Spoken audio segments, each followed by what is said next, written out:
देखिए, प्रधानमंत्री जी का आह्वान है पूरे देशवासियों से कि पेट्रोलियम पदार्थों को बचाना है, हमें डीजल, पेट्रोल को बचाना है। तो इसके लिए एक तो हम अगर काफिला से चल रहने वाले लोग में हैं तो काफिला से न चलें। दूसरा है कि अगर आप साइकिल से चल कर करके अगर अपने काम को कर सकते हैं, थोड़ा कष्ट भी हो तो कष्ट सहते हुए साइकिल से चल करके अपने डीजल और पेट्रोल को बचाइए। डीजल पेट्रोल बचाना देश के हित के लिए आवश्यक है। हमें डीजल पेट्रोल यानी पेट्रोलियम पदार्थ बाहर से लाना पड़ता है, हमारी कम से कम डिपेंडेंसी हो जाए बाहर के आने पर, आयात पर। तो इसलिए हमें सबको, मैं भी अपने क्षेत्रवासियों को आग्रह करूंगा कि आप साइकिल से चल करके बाजार जा सकते हैं।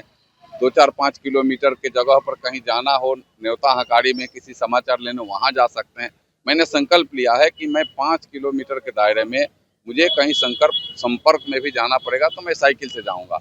किसी के यहाँ निमंत्रण पर भी जाना पड़ेगा तो साइकिल से जाऊंगा।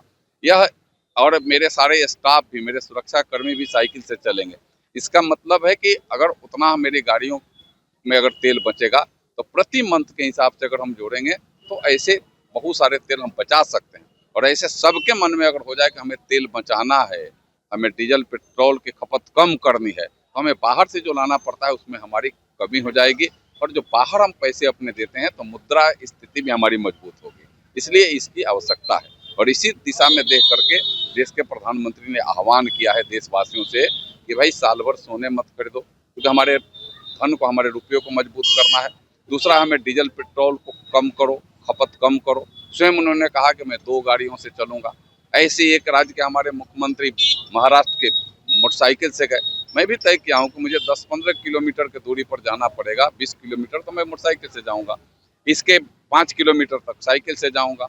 बाहर जाने के लिए मैं गाड़ी का यूज करूंगा, यह मैंने किया है। मेरे साथ भी कई एक गाड़ियां चलती थी, मैं प्रयास कर रहा हूँ कि एक गाड़ी पर चलूंगा।